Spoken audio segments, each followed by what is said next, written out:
So, ayan, magandang gabi po sa inyo lahat. Andito po muli ang inyong lingkod. Sa TV page muli nagbabalik.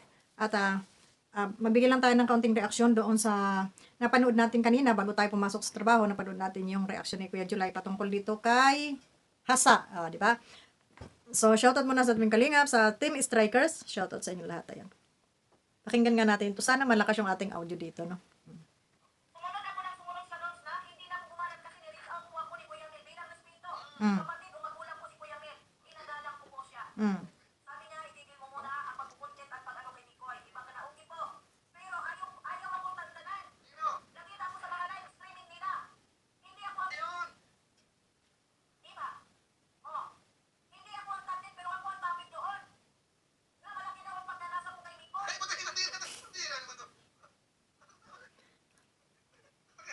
Teka. So, yun. Yun yung pinapakalat nila doon na kaya binabanata ni Hasa si Mikoy dahil malaki daw di umano ang pagnanasa nito ni Hasa dito kay Mikoy. Doon sa mga nagpapakalat at gumagawa ng kwento na yun, para man kayong mga tanga. Para kayong mga tanga. Kaya siya sinita dahil nga may rules na nakalatag dyan. Abay, malay ba naman natin kung itong rules na ito ay hindi naman pala sabi nga ipapatupad. At sabi nga kumbaga, sabi ni Kuya Val, narinig ko na okay naman daw yung sumita, bumanat, no?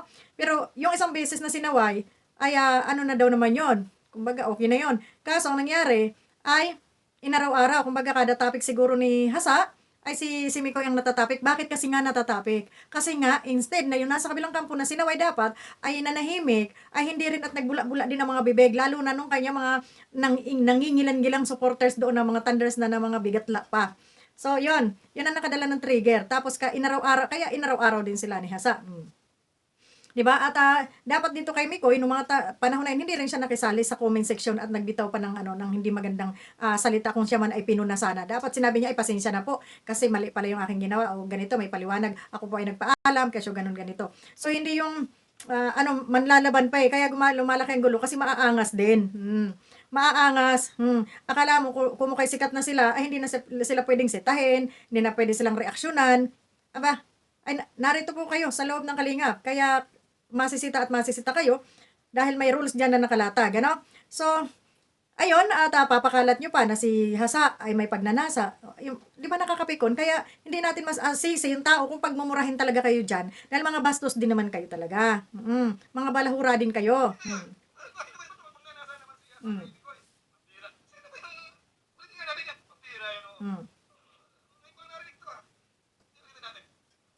Diba? Oh. Hindi ako ang target pero ako ang topic doon. Na malaki daw ang pagkanasa mo kay Nicoy. Malaki ang pagkanasa mo kay Saider. Diba? Sabi ko hindi ako... So, yun yung ano nila na Papayag po. Sabi ko nga, hmm, aalis muna ako sa kanina, respirador. Gusto kong gumanat at ipagtanggol ko ang sarili ko na walang kontrol. Diba?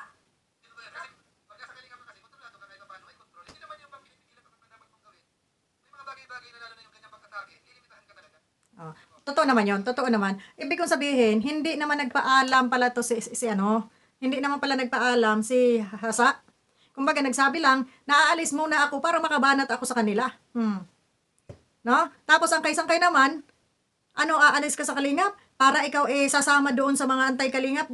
Advance kasi ng mga utak nyo, kaya nagkakagulo no? Hindi pa pwedeng, kahit ako sabihin ko, Berador, lalabas muna ako. Lalabas muna ako dito at pagbababanatan ko yung mga buwakang inang yan. Ha? So, pwede naman magsalita ng gano'n ha. Tapos, kinontent nyo kaagad, ni-reactionan nyo kaagad. Na kesyo, nagpapaalam pa, umalis ka na. Gusto nyo paalisin, ano? Kagaya ninyo. Kagaya ano dyan. No? Gusto nyo paalisin. Bakit? Gusto nyo mandamay? Hindi siya nagpapaalam. Na para pigilan siya. O, at least marami naman pumigil sa kanya talaga. Na huwag kang aalis sa kalingap. O, nainggit kayo doon dahil siya pinigilan. Ay kayo, pag kayo magpaalam sa inyong channel, subukan nyo. Subukan nyo magpaalam. Abay, walang pipigil sa inyo. Baka sabihin pa ng mga viewers, sige, magsilayas na kayo. O, di ba? Tapos, gagawa nyo kagad ng kwento. Na kesyo, balahura, kesyo lumayas na, nagpapaalam pa, kakapal naman ang mga mukha nyo. Style lang yun. So, ayun, at dito nga sa sinasabi ninyo, tingnan nyo mga kulubot talaga mga utak nito mga ito, no? Pag binanatan mo sila, pag sinita mo sila, ang balik sa'yo, may gusto ka kay ganito, may gusto ka.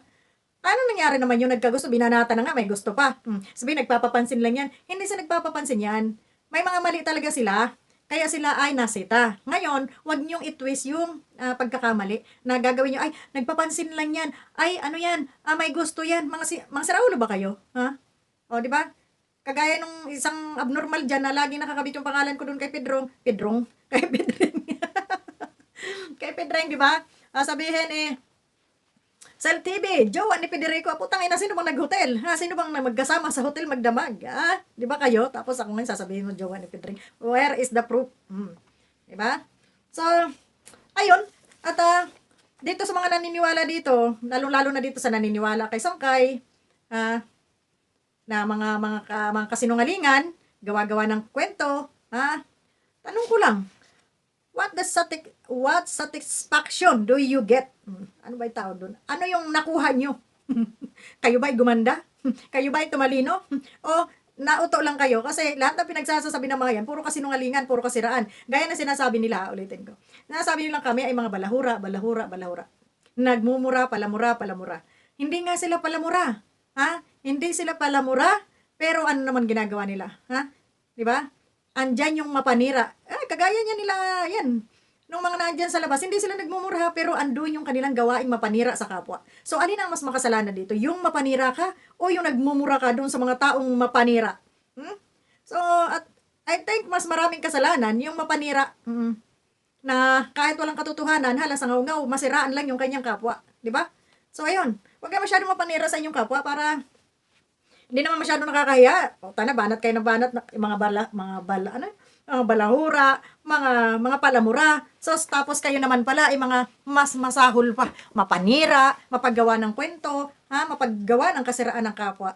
So, lalong-lalo na itong baklang bayot na to dito, no? Na kung ano-ano na lang. O, kanina, sino naman ang binabanatan nito? Sino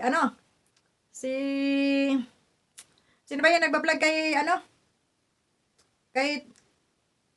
kay Indiano? O, yun. Nalimutan ko pangalan. O, i-comment nyo na lang yan. Sino yan? Ay, binabanatan na naman niya. Diba? Kasi, sinasabi raw na hindi naman daw siya naka-scout, pero yun ang vlog ng vlog. Ano pakialam mo? Kung i-vlog nila, wag kang pasilip-silip. Tapos sasabihin mo, ako bilang isang presidente, ito pa. Yung nakakapangilabot sa inyo, yung nakakaya sa inyo, yung pinangangalandakan nyo, kayo ay presidente. Ilan bang piraso ang hawak mong tao? Hindi ba kayo nahihiya na magsabi, ako ay isang presidente? Presidente ng ano? Ng grupo mo. Yung bang mga kagrupo mo, may sweldo ba sa'yo? Ilan yung kagrupo mo? Ilan yung member mo? Di ba? Parang ikaw man lang mag-isa dyan sa grupo mo. Kasi wala naman ako nakitang reactor dyan sa grupo mo na nag-reaksyon. Sino ba? Sino bang, sa ano nyo dyan? Sino ang kasama ni Sangkay sa kanyang grupo? At kung makapagbida na siya isang presidente, daig mo pa yung tawag nito, alam niyo, naaawa na lang ako sa inyo. Parang mga hayok na hayok kayo nung sa inyo mga posisyon na bilang presidente. Di ba ka nahiya? Diyos mio. Isa akong presidente. Proud na proud sa pagiging presidente ang puga. Di ba? Nakakaya kayo, pag kayo tinanong ng presidente ka ng presidente ako ng grupo ko, ilan ang member mo? 3. Ay, nang may ito. Nakakaya, sa totoo lang, wag kayo maging masyadong proud dyan sa inyong pagiging presidente. Tapos mga balahura din naman kayong number 1, Maria Joseph. At saka, doon sa pagiging presidente nyo, may benefits ba kayo nakuha? Nakakatuwa talaga pinangangalandakan yung ako ay isang presidente. Bilang isang presidente. Kaluka. Ay, ambot sa presidente. So, yun lang. At, wag niyong i-twist yung pag mayroong nasisita, mayroong nare-reaksyonan, wag yung idikit kagad yung may gusto yan kay ganito, may gusto yan kay ganito. O baka kayo lang yung may gusto, doon sa mga nagsasabing ganyan, doon sa mga basher, ni Hasa, no? Baka kayo lang yung may gusto, tapos ang tatanda nyo na, nagaduga pa ng mga giti ninyo. Sus, nagkitaw-kitaw pa dyan. Pastilan, alam niyo sa totoo lang, prangkahin ko kayo. Itong si Mikoy nyo, hindi siya gwapo. Hindi siya gwapo sa totoo lang. Kasi hindi naman siya mukhang lalaki. Kung maganda, ang sasabihin niyo, maganda, baka sakali pa. Kasi mukha naman siyang Barbie. Hindi siya gwapo. Kasi ang gwapo, brusko. Ang gwapo, brusko, lalaki, ang macho. Yun ang batayan ko ng gwapo. Hindi yung mukhang nagme-makeup at mukhang nagli-lipstick. Hindi yan gwapo, maganda. Kung sabihin yung maganda, baka pwede pa. Pero yung gwapo, ang layo. Mas gwapo pa si Dr. Love. Mas gwapo pa si si Birador. 'Di ba mas gwapo pa si Birador, mas gwapo pa si Dr. Love, sino pa? Yung mga medyo brusko-bruskuhin diyan. So yan yung tunay na lalaki. Eh si Mikoy nyo, ano yan? Ha? Hindi yan gwapo para sa akin. Ha? Kasi hindi naman siya mukhang lalaki, mukha siyang babae, mukha siyang Barbie. So pag Barbie, ano, sexy. Pag Barbie, maganda. Oh, yun yun. Kayo talaga. So, yun lang.